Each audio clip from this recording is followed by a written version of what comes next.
Folks, I've been challenged. I've been challenged by a man with a large nose. And he said, he looked in the camera.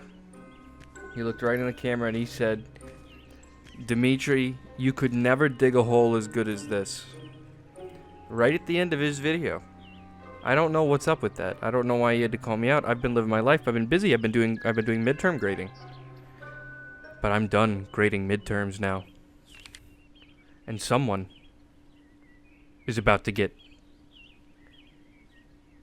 I almost said the people's elbow. I don't know why that was the next place in my head. Anyways, we're going to dig a hole. It's going to be a really good hole. Everyone's played this game. I don't need to explain it now. But this is a game where you dig a hole and you find treasure. Now, I actually watched a video on this like the day it came out. Because I was like, I don't think I'm going to play it. It's actually a stream. I don't even remember who it was, I'll be honest. You know what? I might have watched Germa play it. You know what? That might be it. But... oh, I got a stone. I got a stony. I got a stony. I got a stony.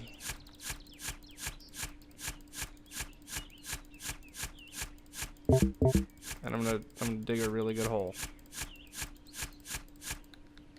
Now I'm gonna stop because I don't want to kerblam. 2 rocks. Why isn't it? There we go. It wasn't letting me sell my rocks. Charge up with that $2.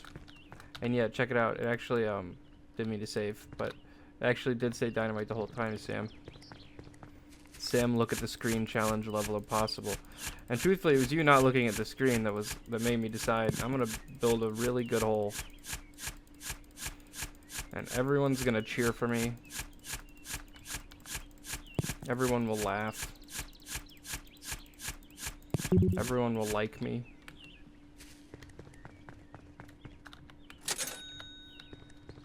How much are upgrades? 5 and 6. Everyone will like me once I finish digging this hole. Every single person on the planet that's ever been born. They're gonna look up in the sky and they're gonna say, this video made me like Dimitri. That's what they're gonna say. And they're gonna say it and they're gonna mean it, which is gonna be like a whole nother thing I've never had to deal with in my life. Sometimes people say it and they don't mean it. They say they like me and they don't mean it. Like people in the lunch line at school. I teach. I'm not in lunch lines anymore. That's kind of the joke. That's the underlying bit there. If you read any deeper into it than that, I don't know what to tell you. Check out this hole I'm digging. I'm literally digging a hole. This is so fun. I do like clicking. I like games where I get to click a whole bunch. Ooh, koal. I was worried I wasn't going to find any koal.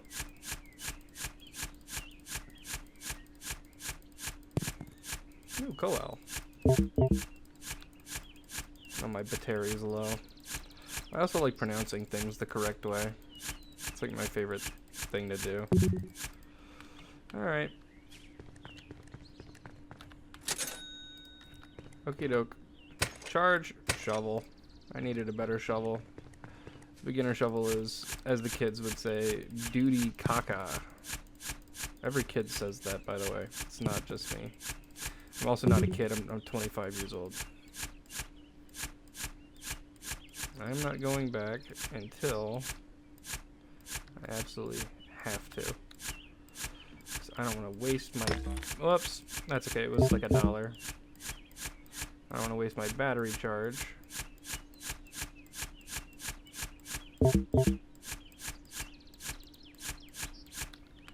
Alright, I don't wanna explode. I'm scared now.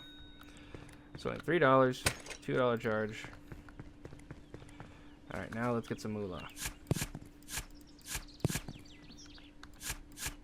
See, look at how easy that was.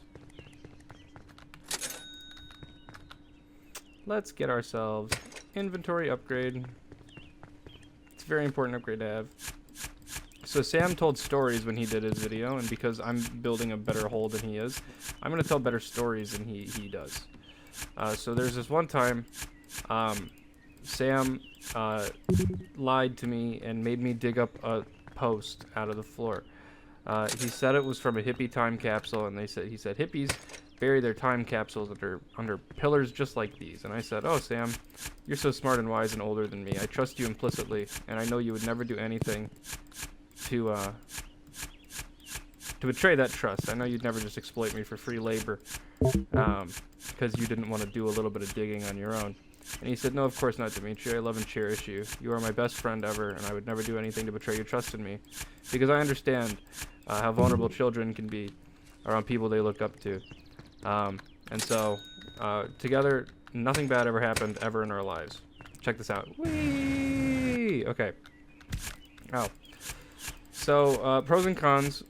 Pros of that, we had like 3 summers of digging, and he didn't tell the whole story. We did manage to bully Jordan helping a handful of times. It took us like 3 summers to do all the digging. And the post was probably really just a support beam. For context, for those of you who didn't watch Sam's video, he convinced me to help him dig up this post that was in the sandbox under our grandma's pool. And it was a very simple thing. It was just like a wooden post. I mean, it was like very much a support beam. And realistically, what it most likely was, it was probably just oh, my brain's shut off because I'm digging. It was probably just an old support beam. Like, they probably rebuilt part of the deck, and that was just a support beam that they didn't want to dig all the way out. I mean, that's almost 100% definitely what it was. It was copper. No, iron. Sorry, copper's not for later. I don't know how to look at things with my eyeballs or read. And it was fun. It was a fun project. I was really looking forward to that time capsule. I was like, oh, it's probably going to be old music, and it's going to be worth, like, a ton of money. We're going to get rich off of this. And with literally any amount of critical thinking skills, certainly it just wouldn't have held up to scrutiny, like, in any real capacity. So, I don't know, but kids are dumb. Kids are dumb when they do kid stuff. But we dug this whole thing up. And I remember it was a huge point of contention. Part of the reason that Sam and I started fighting, it wasn't just the fact that I had been lied to and my trust was betrayed. And that was really when I started to become jaded, I think. That was really what set me on the doom spiral, the idiot doom spiral. That was a joke for me. That was what sent me on the spiraling trajectory of my life, where now I sit alone in my apartment and I drink and I watch old YouTube videos and I just want to feel happy again. But I recognize that that's probably not in the cards for me ever in my life. Okay, so this started as a bit, and now I feel I've pushed the bit too far. So now I'm going to walk back a little bit. The other reason that we were arguing was over who got to keep the post. This thing was probably 2 feet long, maybe, and it was just like a thick, like, wooden support beam. That was all it was. But we wanted to figure out who was going to keep it. And I wanted it because I had been roped into it unfairly, and if we got any prize out of this whole experience, I wanted it to be my prize. Right? I had been exploited, I had been lied to. It was only right that to make amends, I got to keep the thing. Sam wanted it because he was older and entitled, and also a little evil. But that's neither here nor there. And I just really wanted it. I wanted to have it, and I wanted to own it. Sam also wanted to have it and also own it, which I can understand too, because he also put in a lot of work. But that was the crux of a lot of the issue, was that, well, I need to charge up first. Definitely shovel. Shovel always comes first.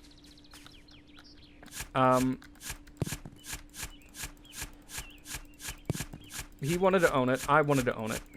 And we fought. We fought for a while. I told him to go to H because he was a B. And he was just being a B, dude. It's not... It doesn't need to go any deeper than that. But, you know. Sometimes you should believe people when they show you who they are, is what that really boils down to. Oh, come on. That was actually really unfortunate. I didn't think I was going to hit it on that one. But I can do a little bit more digging before I have to worry about the battery. And eventually... Ooh, object detected. Yay! Eventually we hit a point where we got my... Oh, no. Okay, I was really worried I was going to explode there. We hit a point where we were able to successfully convince my dad, and it didn't take much convincing, but we got my dad to get his, like, bandsaw. Or, like, not a bandsaw, like a table saw. Like a portable table saw. That's a bandsaw, right? And he sawed the thing in half, and we each took half. My half went out in our garden because my mom didn't want it inside. I don't know what happened to Sam's half. And my half did end up just disappearing at one point. I don't know what happened to it. I wanted to keep it forever and, like, pass it down to my family. Kind of like how I intend to do with my skull when I die. I want to have my skull cleaned and polished. And I want my ashes to be turned into gemstones that will sit in the eye sockets of the skull. But that's neither here nor there. And of course, I'm going to get some kind of magic person, be it like a witch doctor, or like a psychic or some kind of medium to place a generational curse on it that whoever dares to remove the gemstones from my eye sockets, their bloodline will be cursed for eternity. However, if it's my bloodline, of course, my spirit will appear and warn them and say, hey, don't do that. You're going to be cursed for generations, and you're my descendants. I don't want my own descendants to be cursed for generations. Of course, like, that's just, you know, that's just a normal reaction to having descendants. You don't want to curse your own descendants for generations. So, you know, if it's me, they get like a mercy, not like a mercy, but like a courtesy warning, not to remove the gems from my skulls. But if it's like a burglar, or like they pawn my skull, then of course, whatever happens, happens. But that's the warning. But Sam left out my favorite part of the story. My absolute favorite part of that story is that after all was said and done and we made up and all was good again, we kind of did the same thing, almost, that we did with the barrel that he's talking about in, oh god, what was it? EP? Was that it? That was stupid. That was stupid, Sam. You were a dumb kid. That's okay. We all were. We just started burying our own stuff down in the hole. We just started burying stuff. I remember we had, there was a Pepsi can. There was like a Fisher-Price fire truck. Oh, money. I did need some dollars. What else was there? There was a couple like weird rocks. A lot of metal stuff. I think like we buried like a keychain down there. I think like a necklace that one of us had got at like the mall one time. Like not even like a real like important necklace, just like a, I don't know, like one of those little things that you might wind up getting from the what's it called? I can't think of it. Like one of those you put in a quarter and then you get like a little thing in like a capsule, like one of the like capsule toy things. What's my inventory now? 12. I did buy that upgrade. And so we just started burying stuff down there, and we went out to the woods behind our grandma's house, and we found a huge rock that looked like a triangle. It was like a triangle pyramid rock thing. And we just started burying stuff there, and we put the big rock on the spot where it was like sort of like as a marker, so we knew where it was. We knew where it was anyways, because again, we had spent like 2 years on and off digging this thing up. 2 or 3 years. It was a couple summers. I know it was at least more than one summer. And we just buried stuff down there.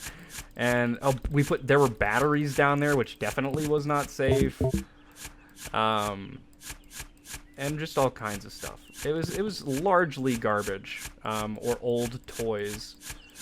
There was... Oh, that reminds me. Down there also, I think, was... If you've ever seen the Backyardigans, I think we buried a plush of Tyrone, who was the moose. And the reason we did that, it was controversial that we did that, because that Tyrone plush was kind of like a hero in its own right. When we were kids, we live in northern Ohio, and a huge storm when we were kids blew through. I mean, it was like a nightmare. It was like, I don't think it was like spillover from Hurricane Katrina, but that feels right. I know it wasn't, but that feels right to say. Where's that stuff that I kind of half dug up before I went up? I actually don't remember. That might have been what I just grabbed without even noticing. But it was like the worst storm that we'd ever seen, like, in our lives in Ohio. Like, that wasn't like in a movie or something. And Sam, as a kid, loved climbing trees. He was the best at it out of all the cousins. I tried. I was not nearly as good. But he was the one who was able to climb up the highest in the tallest tree on our grandma's property. And what he did up there is he had this little plastic... It was probably Fisher-Price. I know Fisher-Price is like the brand, and every time I try to think of like a child toy brand, I go for Fisher-Price. And so I don't know if it's actually correct or not, but it was like this little plastic toy grill. I remember vividly the kind of like burgers and stuff, and it had like lights in it that would light up when you would press down onto the grill like you were like cooking something. And he climbed all the way up there with the grill. And it was small. I mean, it was like tiny. But he climbed all the way up to the highest point that one could feasibly reach in that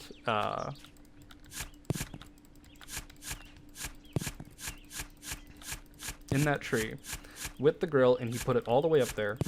And then I can't remember if this next part we threw him the Tyrone plush, or he climbed all the way down and all the way back up. Knowing Sam, he probably did that because he wanted to show off, because, you know, Sam has the biggest ego out of anyone I know. Counting myself, which is surprising because I consistently tell my students that I have the largest ego out of anyone I've met. That's a lie. My cousin exists. And so he put Tyrone up on that grill, and Tyrone sat up there in the tree through the whole storm. I'm talking like huge branches came down over by the woods, like at least one or two like decent sized trees came down, but the whole time Tyrone remained. The stupid little dinky tiny plush that had no right and not just immediately being blown down by all the winds. He stayed up there the whole time. And eventually, it was my idea to put Tyrone down in the hole that we dug. Because, in my head, we were the ones building the time capsule that we were supposed to find. We were burying all the kind of stuff that I would have wanted to find. Stuff that had real sentimental value and that we actually cared about. Which is funny because, you know, I just said we put like empty Pepsi cans and batteries and just random stuff down there. And also, we, like, every couple years, we would dig it back up. And we would say, just to make sure it's all still there. That no one, like, pillaged our stuff. Which I think is a very consistent thing in a Sam childhood story is someone's going to take what we have, and of course, we need to make sure that we're in position to reclaim what's ours. And so, we would dig it back up, and every time we dig it back up, that's when we would put more stuff down in there. I'm just getting a little rampage going. Alright. And I wanted to put Tyrone down in the hole because he had a story, but part of that story required us taking him down from the tree, and I was not a good enough tree climber to get all the way up there and then come all the way back down with Tyrone. That just wasn't going to happen if I was in charge of that. So, I feel like, and again, I have very little memory of this in actuality, I feel like I guilt-tripped Sam again with the, hey, you made me dig this whole thing up, you owe me now. I didn't get the whole post, we split it in half, so you still owe me like a real forgiveness thing. And I'm pretty sure that's what it was. I was like, you have to get Tyrone and we're going to bury him. And then that's the only way we're going to really finally make things right and move on. A total lie, mind you. I don't think I'm sure at the time I cared that much. It's kid stuff. It's kid stuff. And we did end up burying him down there. And I wish before our aunt moved out of the house, before Thea moved out of the house, I wish we had gone back out there and dug it all back up. But somebody else bought the house and tore the whole pool out, all of the everything. It was really disappointing. It was kind of a bummer. But they repainted it. The house looks awesome now. The sunroom in the back, the like back porch sunroomy kind of thing, they like refinished and made it like a real nice room. And I think if I'm ever super rich, famous, I'm gonna buy that house. I don't even think I'd live there. Maybe I'd rent it out. But I want to own that house. That house means a lot to me. That yard means a lot to me. And they cut down, like, all the trees. The new owners. Like, all the trees are gone. Front yard, backyard, they're all gone. And my mom's dad, my Papa George, he's the one who planted a lot of those trees. So it's kind of a bummer in the grand scheme of things. You know, we have that whole idea that... that's part of growing up, right? Is the stuff you did as a kid slowly gets farther and farther away. Until it doesn't really impact you physically anymore, right? We are not going to be digging holes in sandboxes again anytime soon. Especially not that sandbox, because that sandbox doesn't exist. It's gone. It's dead. But all we have now is the memories and the stories. And that's why I think it's important to talk about this kind of stuff. And give it a real... I don't know, permanence. That's why I'm never gonna link to it on the channel, but my poetry collection that I wrote from my master's degree. I wrote a whole poem about this exact story, in a nutshell. That I don't know. I've already kind of immortalized it, right, in its own way. And now I get to, I don't know, rehash it and re-immortalize it by talking about it now. It's fun. It's fun. I love poetry. I'm a big believer that more people should write poetry. I was talking to a friend. I just moved out to the west of Cleveland. Like closer to Cleveland than I grew up, but farther west than I've been living recently. I don't want to dox myself, because I know all of my loyal fans are going to show up. All one of you. Anyone who's going to watch this video has already been at my apartment, let's be honest. Doesn't really matter. What I was going to say is, I was talking to one of my friends that I've made since moving out here. And I was talking to her, and I was telling her, you should really look into writing poetry. I think you'd be really good at it. But I think everyone would be really good at it, right? But I'm not just saying that, right? I would love to bully my dad into writing poetry. I would love to bully Sam or George into writing poetry, because poetry is so easy. It's so hard, but it's so easy. Oh, cool. The most important thing about writing a poem is just writing something. Same with creating. I've been thinking a lot about creativity recently and my own creative drive. And I don't know if there are any Smosh fans out here in the year of our Lord 2025.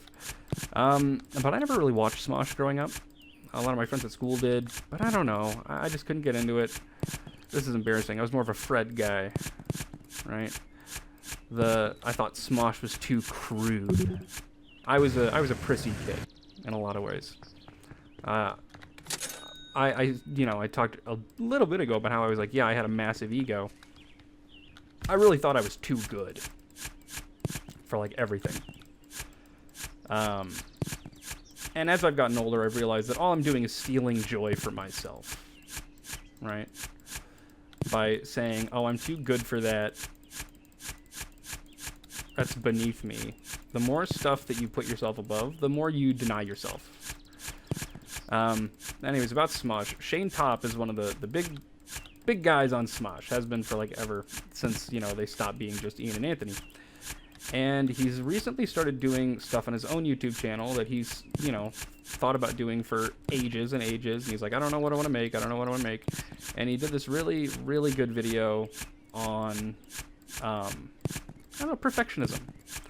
And how striving for some kind of perfection in the stuff you create prevents you from creating at all.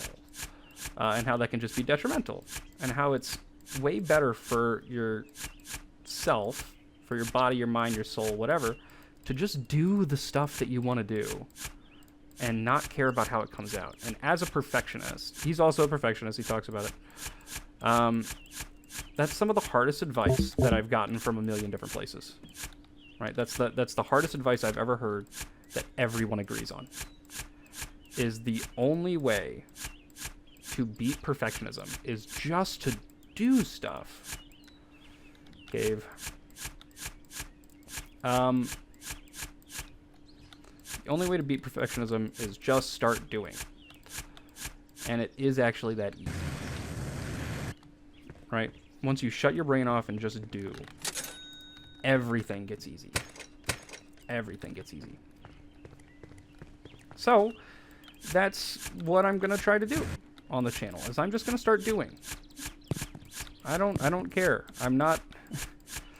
I just uploaded the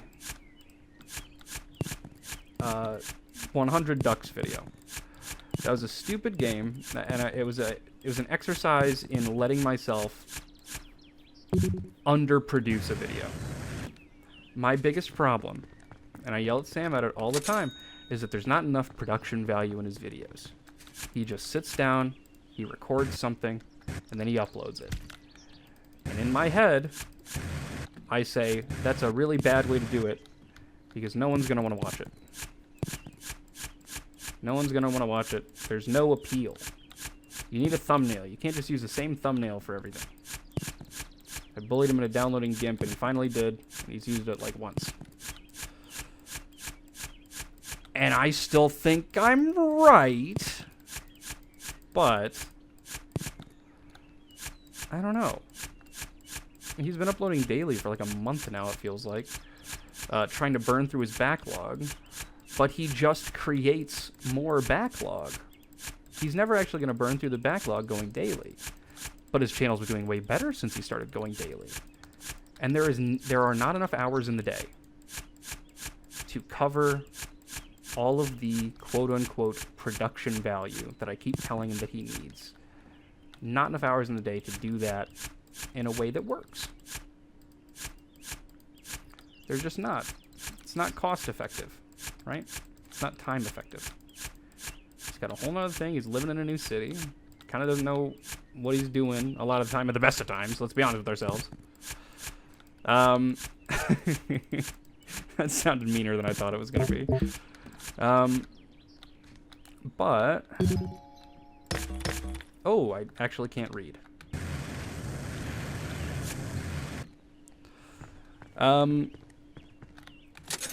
But... Let's buy some lamps, because I know I'll need them.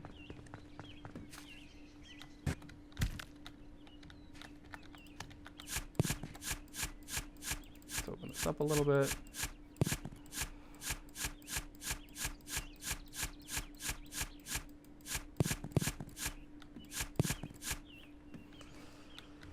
Alright, let's get down here. Light.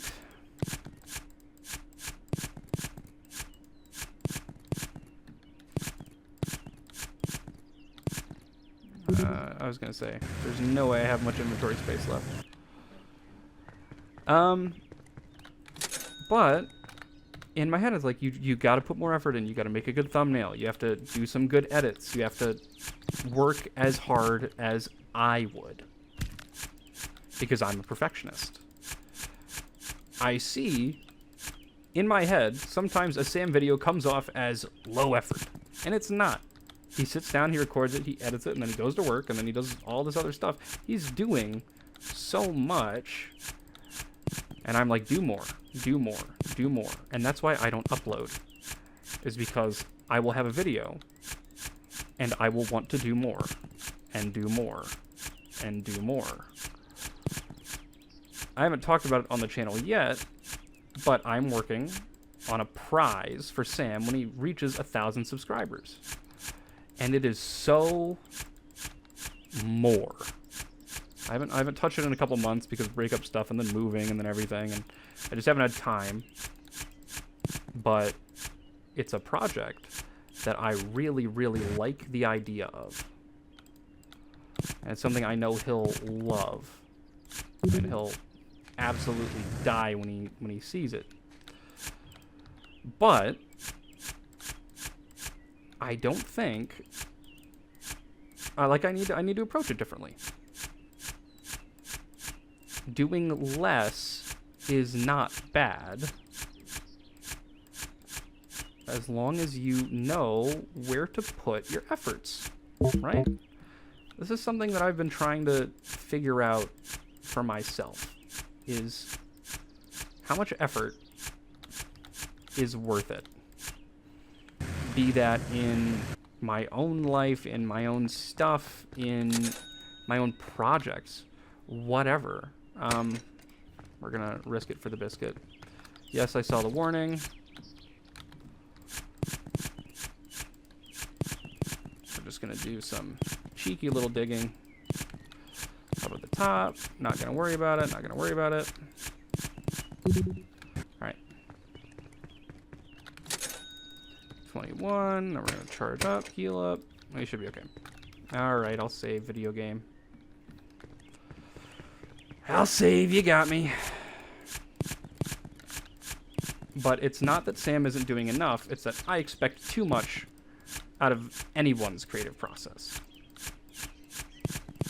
I like setting my goals really, really high because I love the feeling of achieving those crazy goals that no regular person would like willingly set for themselves. I uploaded one Zomboid video. It did really well for my channel. It's like the 12th or 13th most viewed video on my entire channel. And I've spent a month on the next one, trying to edit it, make it flashy, make it fancy, and make it entertaining and gripping, and not just boring. Not just 1 hour of unedited gameplay, or 2, well, actually I have like 5 hours recorded. But the hype's dead. I killed it. The next video, no matter how much time I spend on it, it's not going to perform as well as that first one. I really don't think so. So why am I spending all this effort on something that I'm only spending this much time on because of something I think is expected of me when I know it's not? I've killed the enjoyment of it for myself. But I've been doing a lot of thinking about like my own stuff. You know, it's important to think about your own stuff from time to time. Get all your ducks in a row. I don't know what I want YouTube to be for me. When I was a kid, I wanted to get famous so bad. I wanted this to be my job. Now I have a job I really like, aside from the grading. I really enjoy my job.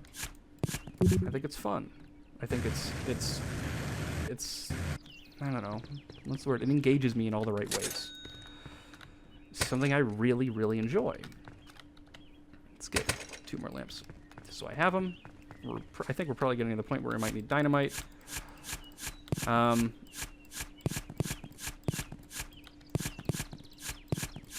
But I really don't need to dig all this out up here. But when the urge strikes, you know?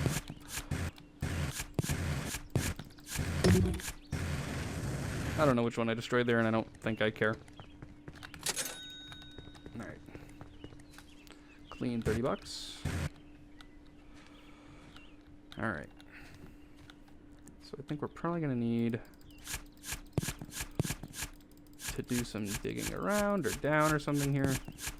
Again, I've watched a couple playthroughs of the whole game, but I haven't played it myself, and I'm not like keeping a geographic map of this stuff either. Like, I know the general progression, I know the ending of the game, but I figured, I don't know, I really enjoyed just hearing Sam sit down and talk about stuff, and I wanted to do that too, really. And I wanted to frame it like a call out, just because it's fun. We haven't done those in a couple years. We haven't been enemies in a couple years. So, I don't know. We'll see how this goes. I feel like I need a backpack upgrade really bad. Hold on. Slip's bothering me. Okay.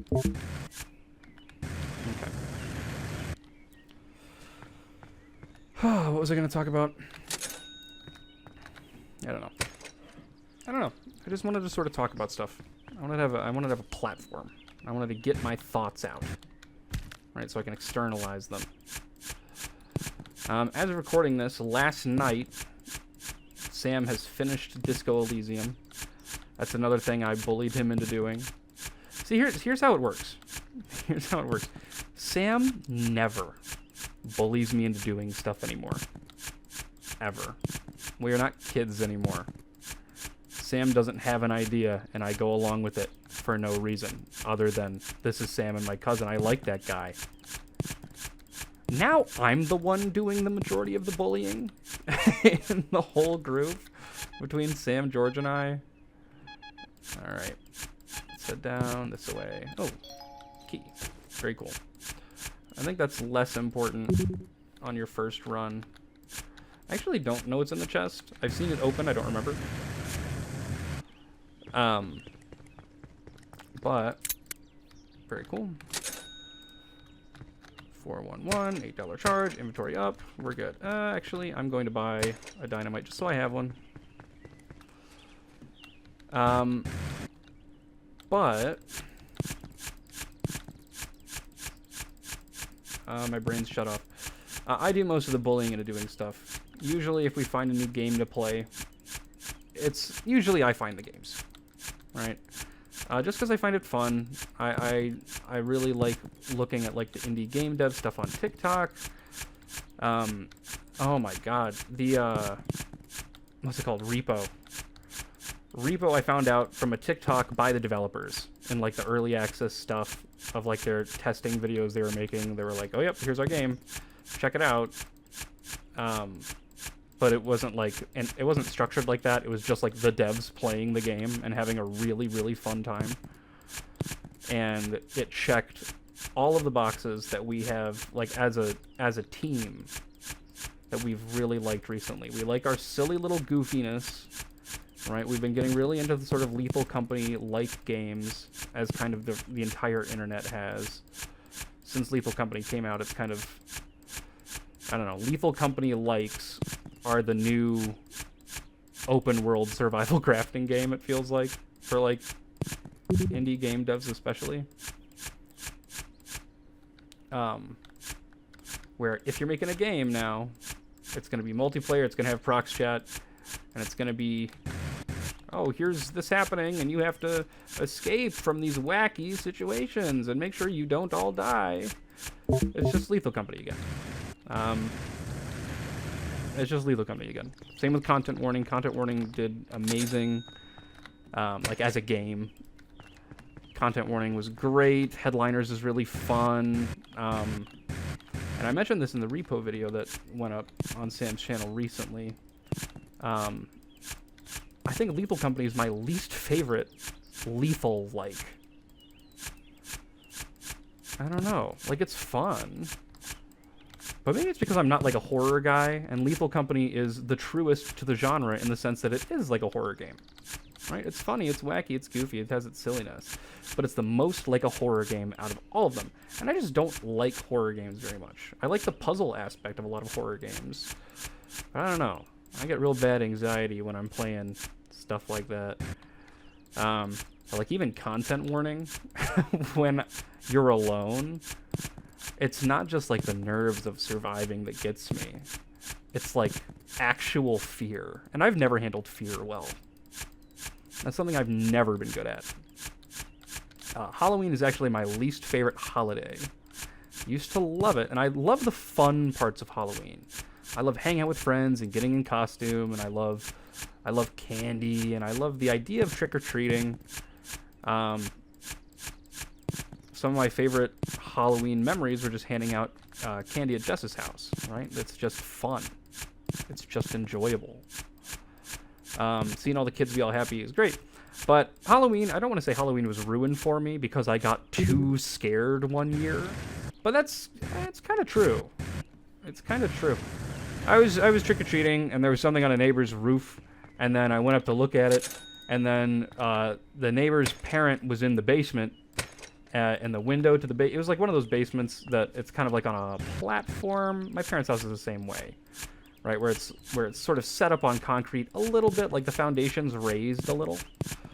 And so the basement has windows, first off, and they peek out at the very top of the basement into like the rest of the world.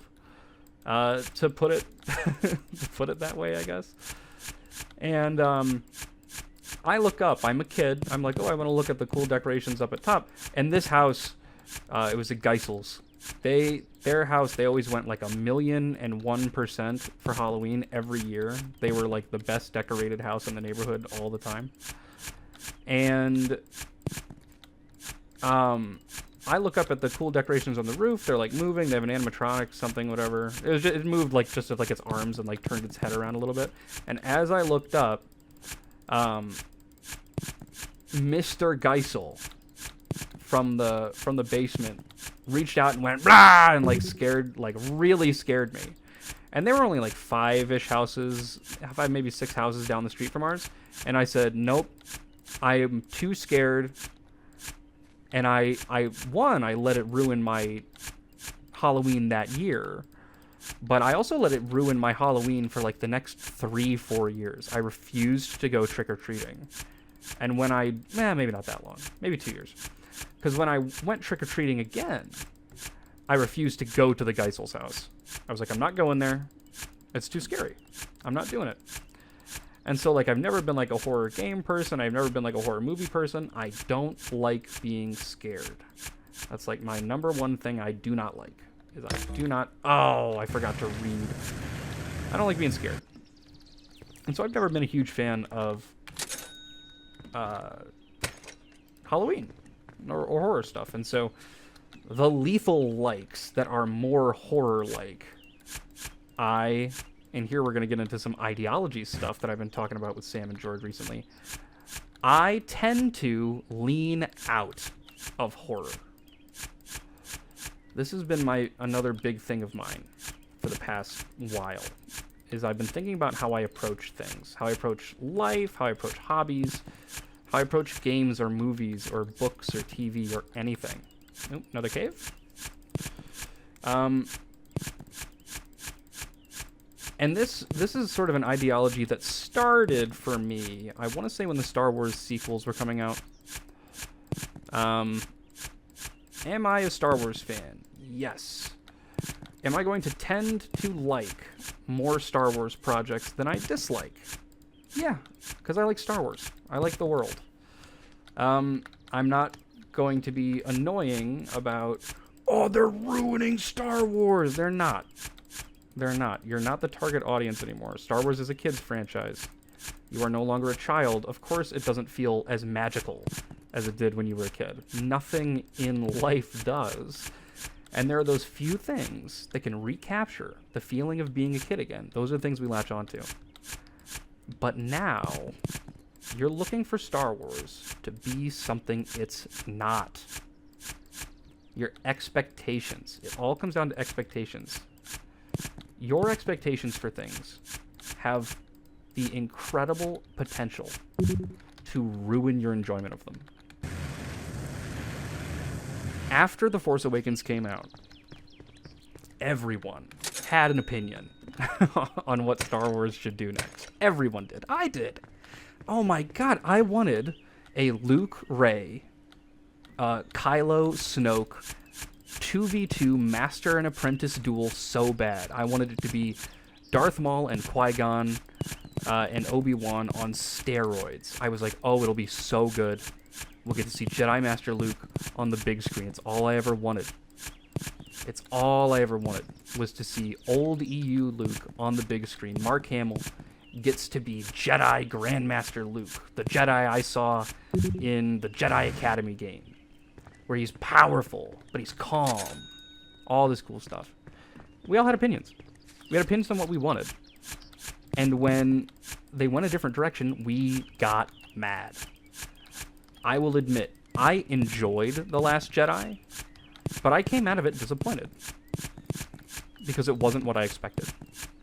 And once I was able to put aside my idea of what I wanted to happen, I was able to much more easily see the project for what it was.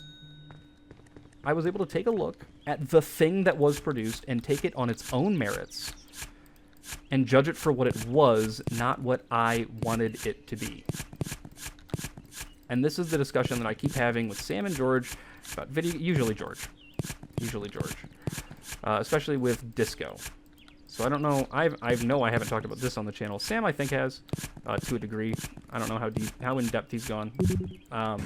But I don't need to be digging at these little things. I'm just looking for something that won't progress so I don't get distracted while I tell the story. Ouch, my leggies. This past October, it was like October 11th, and I'm so upset. It was supposed to be October 10th, so it was going to be on 10/10. And then I think it was George had to cancel for something. He's like, I just can't do it. I'm sorry, I can't do it. I'm tired. And I'm like, okay, fine. I didn't push him too hard, but I was really bummed because it was going to be really cool that the anniversary of it was going to be on like 10/10 every year. But it's 10/11 now, which isn't bad. It's not a bad day. It's not a bad day. It's just not 10/10, right? Whatever. Doesn't really matter. And we made these media lists for each other. They were supposed to be lists of 10 each across books, movies, games, TV, everything that we were supposed to play. There was supposed to be stuff that we liked and we wanted to share with each other. That was the whole point. Is I want you to experience the stuff I'm really into that maybe otherwise you wouldn't have. Right? Kind of make it like a bucket list for the year for games or something. Whatever that might look like. And so on that list, I put what is probably actually now my favorite game of all time. Now that I've sat on it, and now that if we're not being blinded by nostalgia, my favorite game of all time is Disco Elysium. I love that game. I think it's beautiful, and Sam just finished it, and I couldn't be happier. Right? It is probably, at this point, my favorite game of all time. And sure, I'll heal. Let's buy some more lights, and one more dynamite just because we can swing it. I love that game. I love Disco Elysium so much. I was actually with... George tends to, and here's something about George. If he is playing a game with or for someone, he does not want to play it without you. He started Fallout New Vegas on numerous occasions. Every time, like, I'm home for something for a holiday, I'll be there for a week, and he's like, let's start New Vegas. Or let's play this thing. Let's progress in this game. I'm like, okay, cool. And then I leave and say, hey, let me know when you're playing it again. So you can, like, keep me in the loop. And then if I'm not there, he doesn't touch the game. George's favorite games tend to be, as long as they're not nostalgia games, like games that he just played growing up that he really likes. They're kind of like that one meme of, like, the soldier in the silly hat that is like, I don't know who I am, I don't know why I'm here, but all I know is that I must kill. That's kind of George. It's kind of George when he plays games. He wants to be able to play a game that is just him. This hole is huge, by the way. He wants to just do something. And he doesn't want to think much further past that for the purpose of understanding what he has to do. Like, I've caught him playing Helldivers on his own. I've caught him playing Left 4 Dead on his own. Those are gameplay games. Right? Those are games you play when you want to play a game. When you want to have an objective and do the objective. Is that another hole? Wow. I almost fell right in. I don't think I did that. Is this, like, not a real place? Okay. Anyways. Ooh, gold. There she blows. Very cool. But George wants to play stuff with gameplay. George really likes, I don't want to say, like, instance-based things, but he likes being able to load into a level of some kind and do it. And if he's going to play a longer form game, like one of his favorite games is West of Loathing, if he's going to play a game like that, where it's more RPG-esque, one, it has to be something that he knows back and forth, and he knows how to abuse. Because he's a gameplay guy. He likes gameplay. He likes the gameplay systems.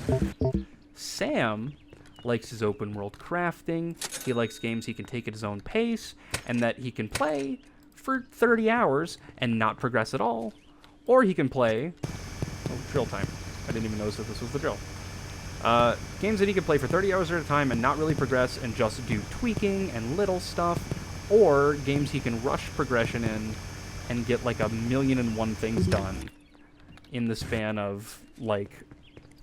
You know, he likes stuff. He likes to be able to put points into things. He likes little upgrades. He likes saying, I'm going to boost this thing by 10%.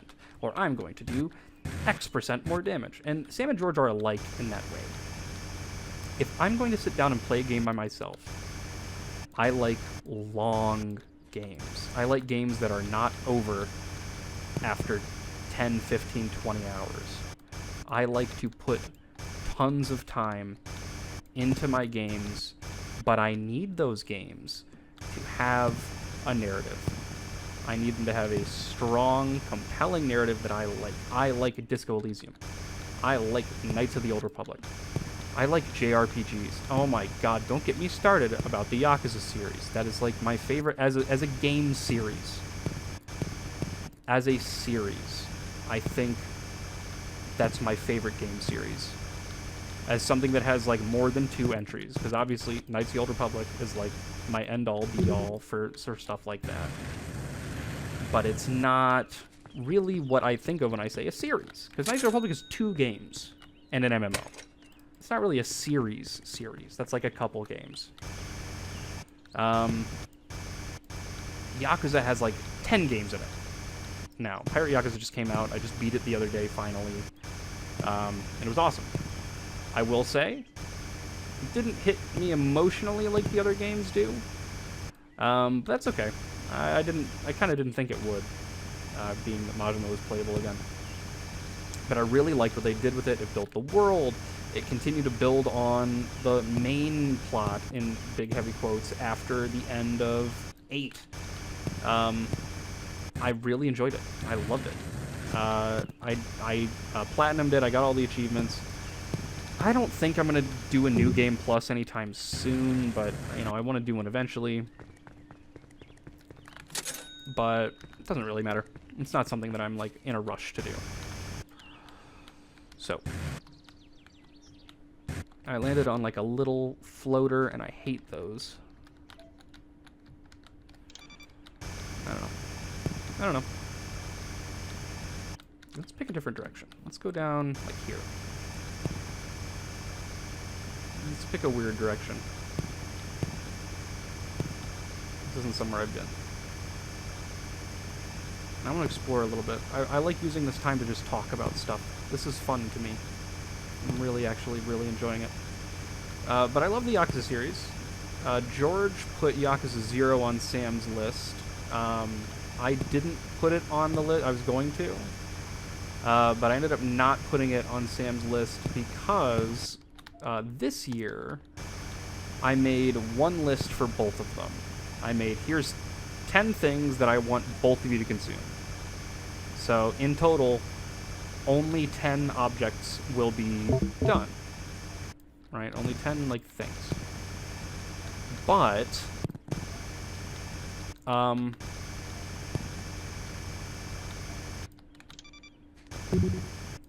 truthful.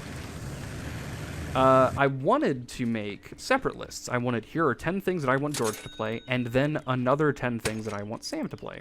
And I didn't end up doing that. Oh, I'm out of lights. Yes, I'll save.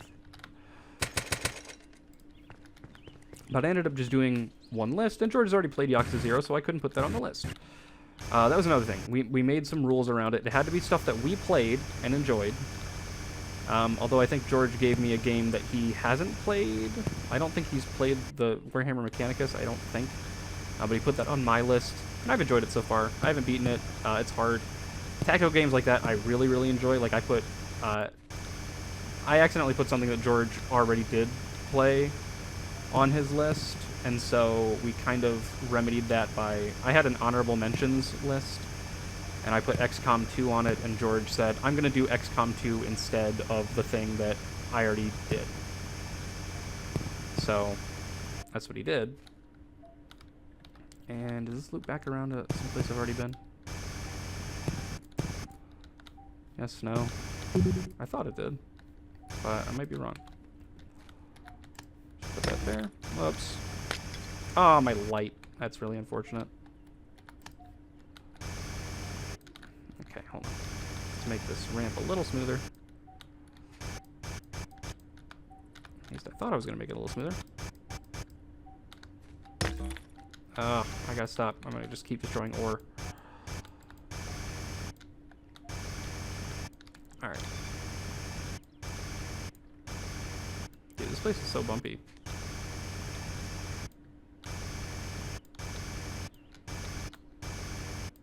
Anyways, okay, I'm leaving. Okay, I've learned my lesson. So Sam is playing Yakuza 0 after he finishes Disco Elysium, which he already has, but once those videos are up, he should be moving to Disco unless he wants to do some... Not Disco. He should be moving to Yakuza unless he has something else that he wants to do in between, which is fine. But Pirate Yakuza has put me in a Yakuza mood, and I want Sam to play Yakuza 0, and I will make him a thumbnail or two for that. I don't want to make them before he starts playing the game, because I don't want to spoil plot stuff in his thumbnails, but I do think having some unique thumbnails for his stuff would be really useful. Because, I don't know about you guys, but if I see a thumbnail I recognize in my feed, my first thought is not, oh, it's another video in this series that I'm watching.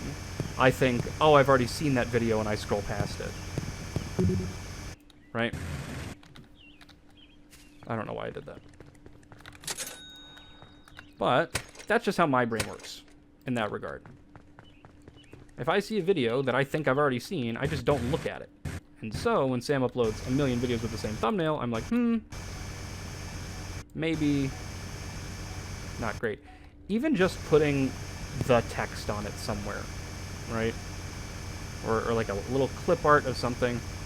What I think I want to do moving forward for him is I just make him like a template with a transparency layer, and then putting the, you can download the auto-generated thumbnail, throw that template over top, just call it a day. I think that's what I might do in the future for my stuff. But I like the graphic design part of YouTube. It's something that I like doing a little more on. Can't even feel like I dropped a thread from earlier that I was talking about. Is this all gold? Oh, heck yeah.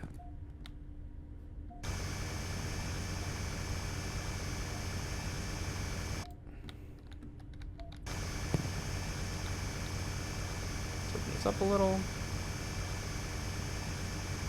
Okay, the battery still does go down even if I'm not breaking anything. That's good to know. I can carry 11 more things, 10 more things. 9, 8, 7.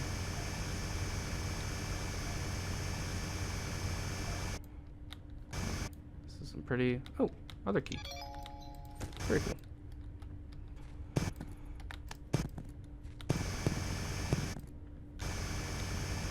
Very cool.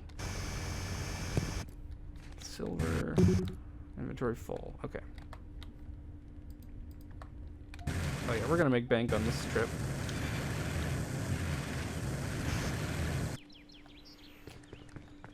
Alright, let's sell.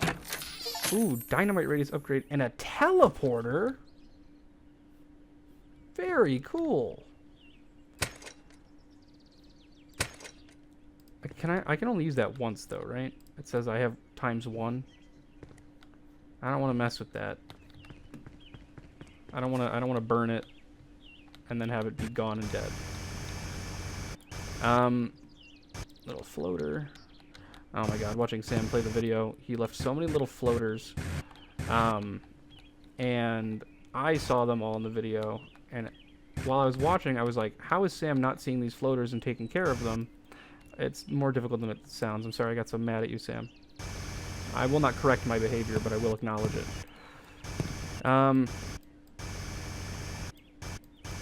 So, it just makes falling down a harder thing. I see a floater. It's like right there. I think I got it, actually. Cool. Alright. Where's that cave full of gold I found?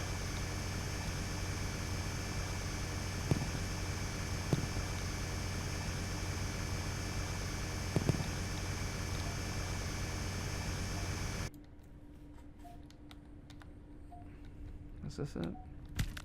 Ouch, my bones. This is where I found the key, right? Yeah, it was right there. I got all the stuff in here, I'm pretty sure, unless I left one or two things. Well, let's start there, but there's some gold. Let's open this up, get some light in. If I can see. What was I talking about earlier? Those are rocks I have to kerblam. Wow, that's a pretty big radius. So, oh, metal lights. That's unfortunate. Huh?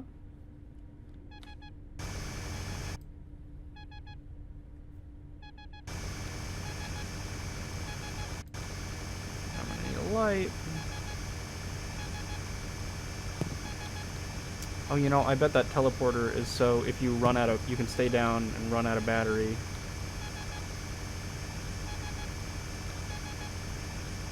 Ugh, I can't see anything though. Kind of using the wall as like a guide. Carry 4 more things, 3 more things. Let's try to pace ourselves a little. Nope, this is all wall. This Something straight under me. Another thing of gold.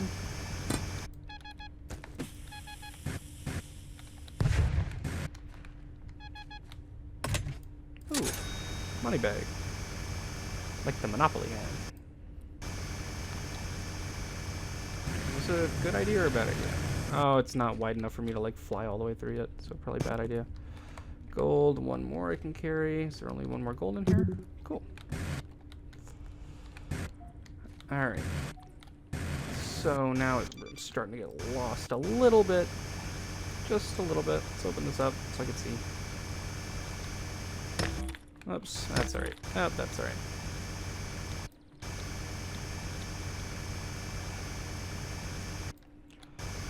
Alright, this will help me fly out a little easier. Cool.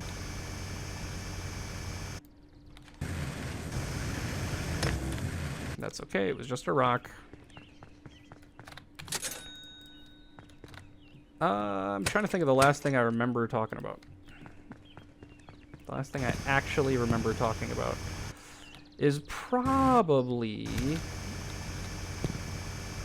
Star Wars stuff. I was talking about Star Wars expectations. Leaning in. Disco is the kind of game that on paper both Sam and George would lean out of. And George, in practice, I was there when he started it. Now I'm getting my bearings for what we were talking about. Let's see if we can't connect some of this up, make it a little more confusing for little old me. That's a game that both of them... it's a game that both of them on paper would most likely lean out of. It's dialogue heavy. It's story heavy. You gotta pay attention to stuff. You gotta make connections. I almost just said something kind of mean. I don't want to say you gotta use your brain, because they both like games where you gotta use your brain. But Disco's the kind of game where you gotta use your brain in a very Dimitri way. For better or worse. You gotta use your brain in a very Dimitri way. So... But I know for a fact that the narrative, the gameplay systems, it has a bunch of stuff that they would both individually like a lot. And I also think it's one of the greatest games ever made, if not the greatest, who knows. And so, of course, I was going to have them play it. I was going to make that part of our media list challenge. Is, of course, I'm going to have you play that. And George had his expectations, and the game was different than he expected, and it's not the kind of thing he usually likes, and so he started leaning out.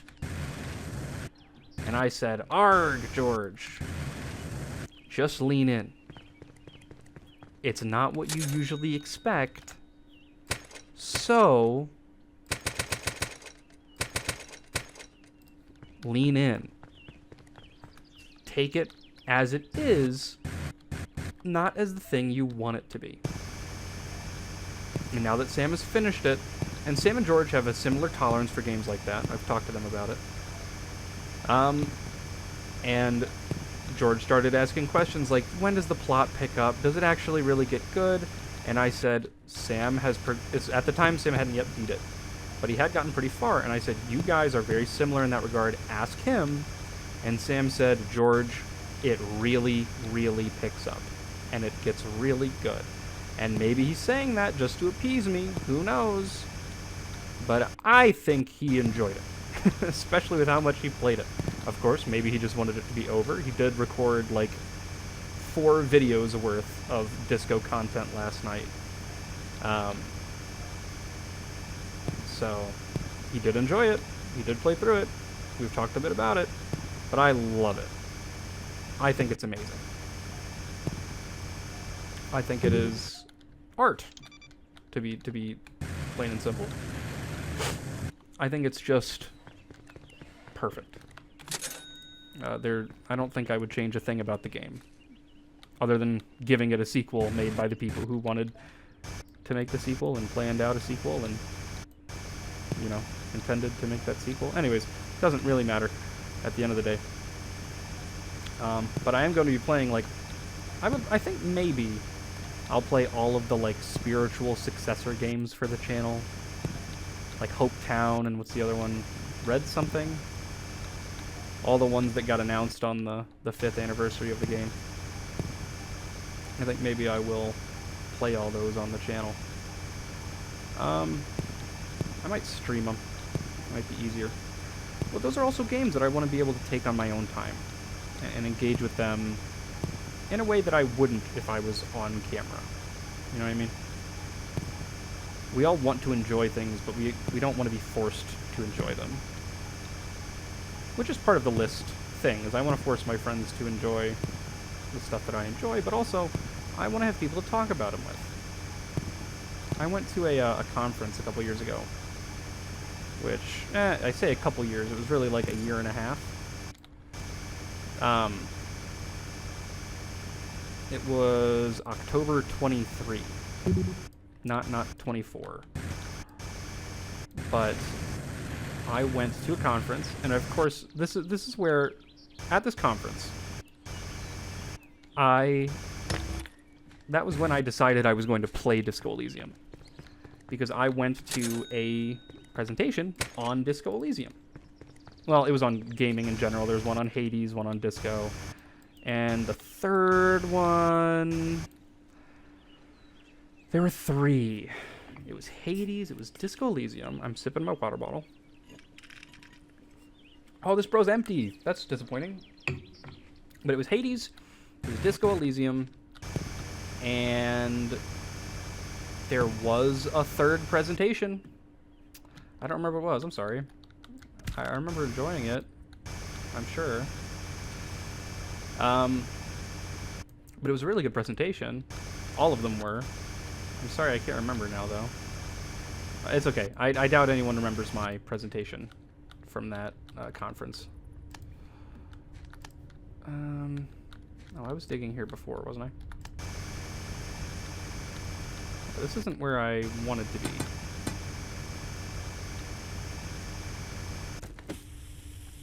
Oh, is this gonna hurt me?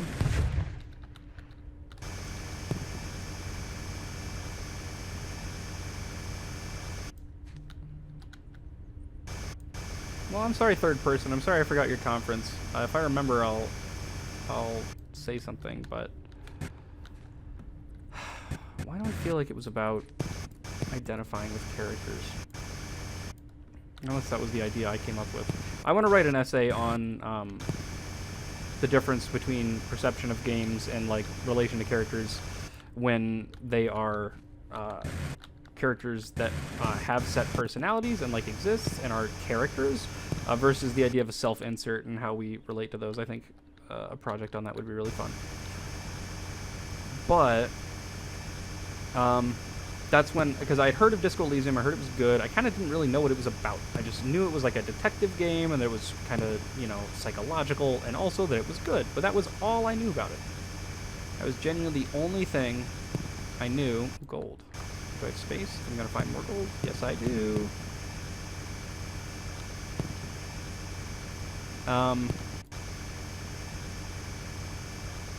But it was listening to that presentation there. It was this person's like doctoral thesis. Dynamite lamp of money. I'll throw a lamp down in here just to have it. I guess I don't really need to come back in here. I just hope I didn't destroy gold there. That's okay. If I did, I'm not gonna tell anyone. Let's just make that a little more open from the jump. Whoops. Trying to find a better way out.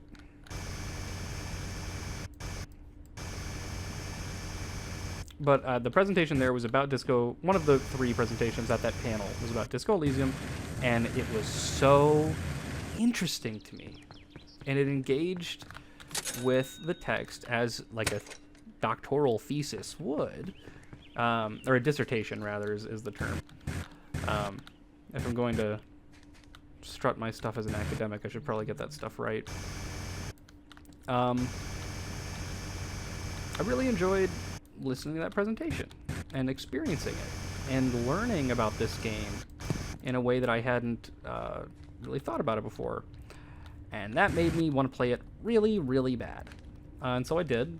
I started it like a week and a half after I got back from the conference, and I got really far in it, and then I didn't finish it for a year.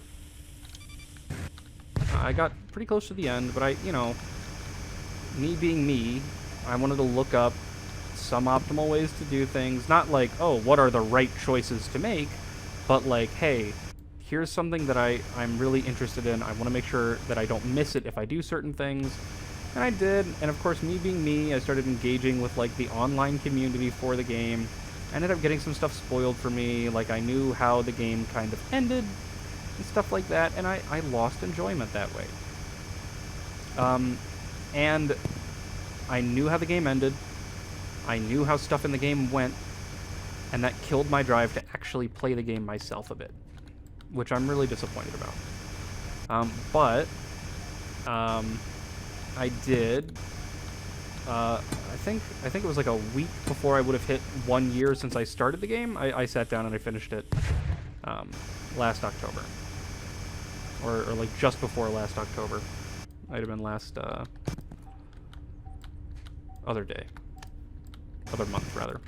All right, I have tons of inventory space for this stuff. Alright.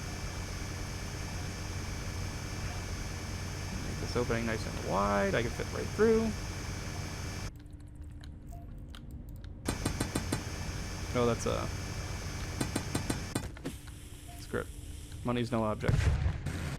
Okay, so that makes money kind of an object. Missing that. Kind of a bummer. Kind of a bummer. But I finished it. I think it was good. And I'm currently replaying it right now. And, ooh, platinum. But I'm currently replaying it right now. And as a very depressed, freshly single person, I think it's the game I'm supposed to be playing right now. So, you know. I tell my students this sometimes. I'm not a big believer in the idea that everything happens for a reason, because I think some stuff is truly needless. I think there's a lot of things that happen in our lives that we can go without. Sometimes bad things happen, and I don't want to be told that was necessary. Yeah, it got me where I am, but I don't think it was necessary. Could have done without that. So I much prefer the thought, not that everything happens for a reason, but that we will always end up where we're supposed to. That is far more comforting to me as a person. That bad things might happen. Bad things might happen. But we still end up where we're supposed to be. Something, overcome challenges, become stronger. Sure, whatever. But I think that no matter what, as long as we're doing what we're supposed to, we get where we're going. Alright, we all get put on the same street. It's finding the right way down. For some people, maybe you're going to need to hitchhike to get where you're going. Other people, you need to get your hands on a car, and I'll leave that vague. But as long as you do what you're meant to do, what you're supposed to do, what you're, I don't know, not to get too philosophical, what you're called to do, you'll get where you're going. I like that as an idea. And there are some important steps everybody's got to hit along the way. A bunch of steps that everybody's got to hit along the way. Of course, that's not the same steps for everybody, but they're not necessarily different steps either, are they? Sometimes it's just a thing. Cool.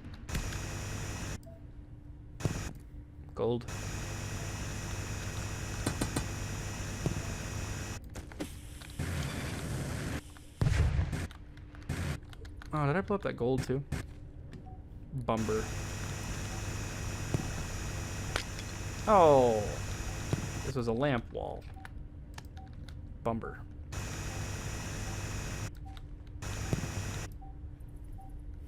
Okay, so there's something down. I actually don't know how to read this radar. Oh, that's how you read it. Found it. Never mind.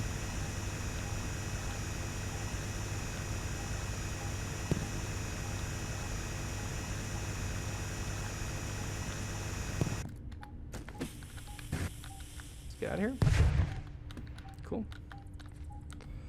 Anything interesting? Some platinum. What are some other things we could talk about? I wanted to tell more stories and not just talk about my own life philosophy. But I don't know, I'm kind of out of stories. I'm out of stories that are like fun and relevant. I miss my college friends a lot.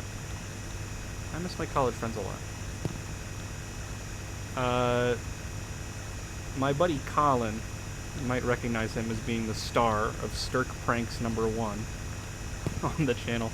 I don't know if that video is still up, actually. I might have unlisted that. But I love that guy. He's going to school pretty far away now, so I don't get to really see him or interact with him very much. But he's the kind of guy who will call you out of the blue just to see how you're doing, and I'm so upset. Every time he calls me, I'm so busy. And I always mean to call him back, and I never actually do. So, maybe I'll call Colin tonight. See what he's up to. Should be fine. Should be fun. I miss that guy. One of the smartest people I've ever met. Going to law school now. Didn't know he wasn't sure if he wanted to go to law school or not for a very long time, and then kind of out of nowhere it felt like. He was like, alright, I'm going to law school. I took the GRE, I took my law school stuff. I'm going to law school now.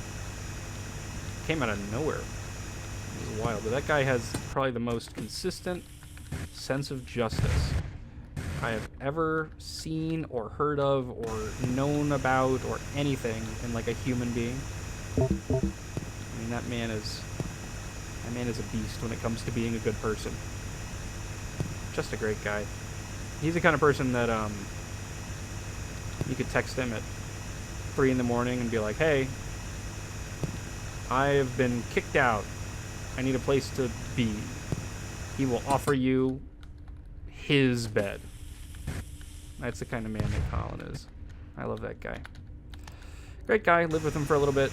I was a bad roommate. I just was never around. He's a great roommate. I'm a bad roommate. But still paid my half of the rent, and he basically got a 2-bedroom apartment to live in kind of alone. So he rocked that. Ooh, my battery is like really low. Alright. Let's see. 1930. Charge, heal. Let's get the battery. We should be okay. I don't think we're going to need to buy much more.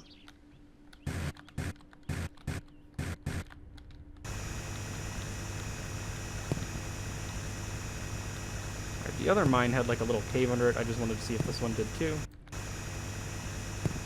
Looks like it kind of does. This one has like a rock under it. That's kind of cool, I guess. Alright.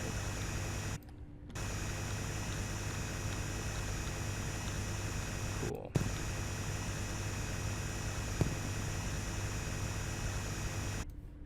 Alright. I think I'm almost kind of good on money, honestly. Especially with this gold here.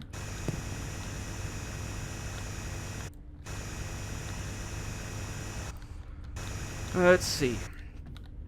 Alright, we're probably getting kind of close to this treasure soon. Maybe. Who's to say? Alright, crystaloge. Some gold, some platinum, some other platinum. You know, these are all named after Pokemon games. We've gotten gold, we've gotten silver, we've gotten platinum, we've gotten diamond. We've gotten, yeah, diamond there. There's not a Pokemon Coal version yet, but give them a couple years, they're running out of ideas. Now, we've been saying they're running out of ideas forever. I don't think they're ever actually going to run out of any ideas. Please don't roll down. Don't roll down. You know what? Functions. I can carry 40 things now. Alright, that's why I'm sitting here like, oh, I really should be running out of stuff soon.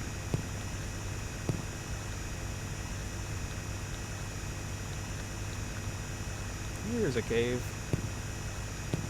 Some platinum, some gold. Some platinum. Wall. Stuff here, diamond, platinum, pearl. Another diamond. Okay. I want to see if I can just sort of...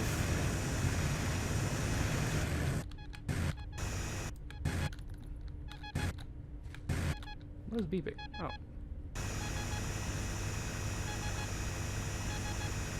Oh.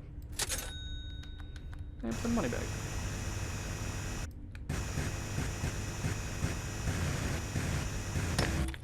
Whoops. Ow. My bones. Let me out of here. I'm making this super cool windy path down and I'm not going to be able to find it on my way back. That's okay.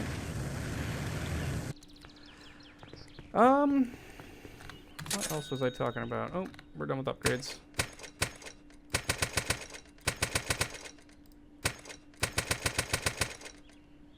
Alright. Let's save. Alright. I think maybe now we just burrow down. Ow. See what I'm talking about with the little floaters? I hate those guys. Alright, let's just get down. I'm out of stories, I'm out of fun anecdotes. I'm not out, I've got a million, but... I don't know how many of them are actually good. You know. Didn't do enough brainstorming before I started to narrow down to the really, really good ones.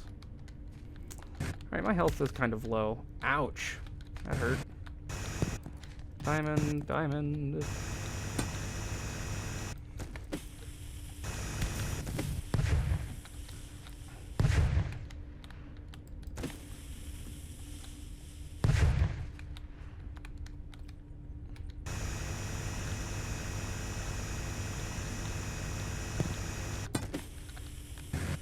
I'm really trying to think of anything else to talk about.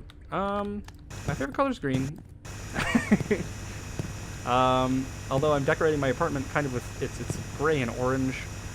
And that was just because it was like gray and brown and orange. That's just because that's the nicest pillows that they had when we were pillow shopping. And so we've kind of locked ourselves into orange, even if I don't love it very much. It's not bad by any means, but I don't know. Orange isn't something I really wear very often. I have like 2 orange sweaters, and I only wear those very rarely, really. Oh my god, I gotta stop finding diamonds. I don't need money anymore. I need to find, like, progression. Okay, I'm not really actually gonna complain, but... Oh, here we go.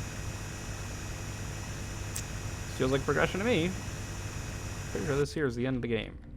I'm pretty sure. So here's what we're gonna do. Let's leave.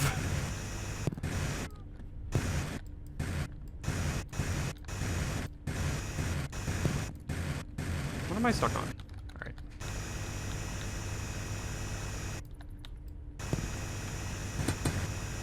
Dude, come on. Really?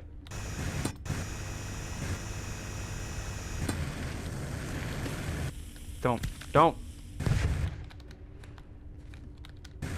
Woe is me. Alright. Here's what we gotta do instead now. Instead of doing this very simple, easy digging plan, now we're gonna have to get complicated and weird.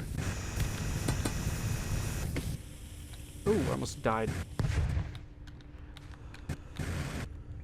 Alright.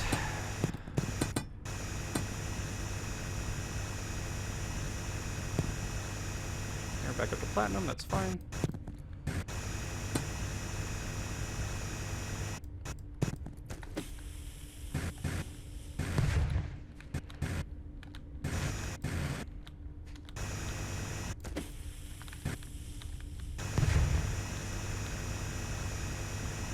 Alright. Man, it really would have just been faster just to go around the way that I already had down there. Wouldn't it have? I thought I exploded you.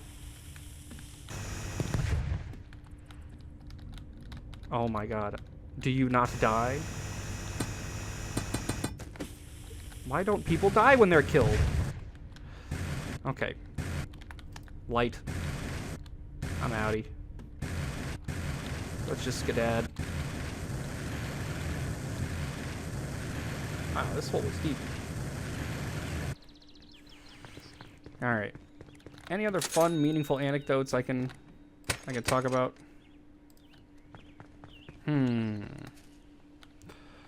My hamster died on my birthday. When I was a kid. Had a big tumor on his face. Died on my birthday. Really kind of a bummer overall.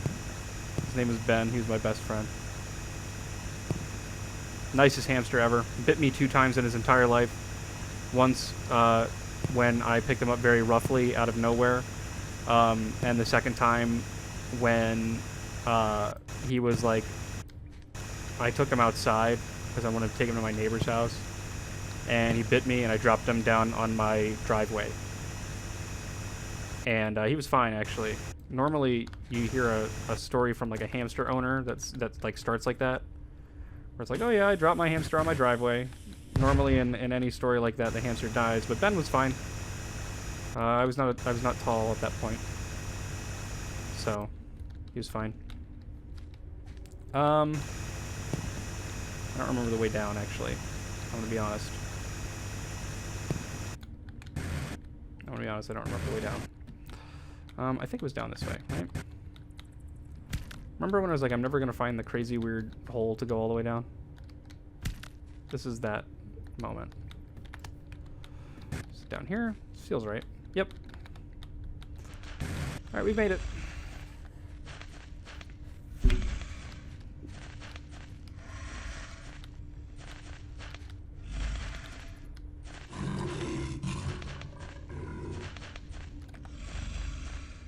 Yeah, I have a lot of money, but it's not really that big a deal.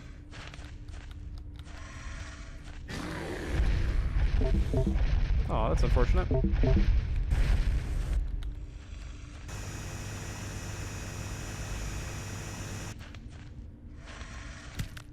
Ow.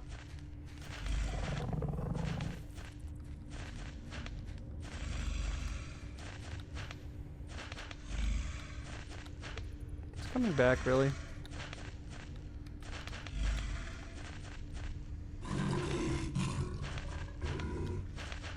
Homie slice.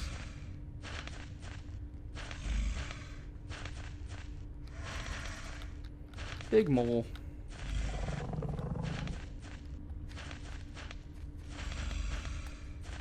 Haha, you're stupid. You have no brains in your skull. Your skull is empty of brains. Mine is full of brains.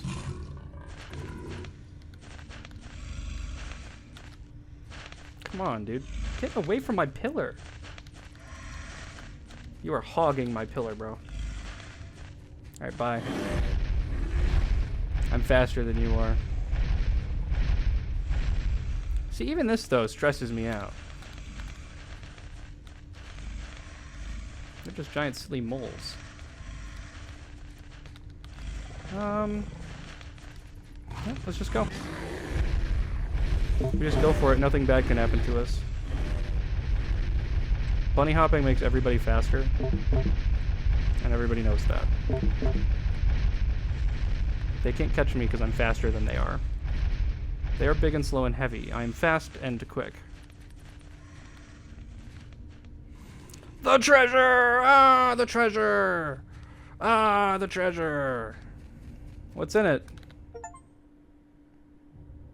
I found it. I found the treasure. I did it. I got it. I won. Oh, I'm rich. Oh, I'm not rich. I am actually poor, both in money and in spirit, for I have let greed decide my fate. Now, can I use the teleporter here? No. It appeared, though. I wonder if actually I can. I actually didn't know there was a teleporter. So now I actually wonder if there's a way to survive. Oh, another tally mark.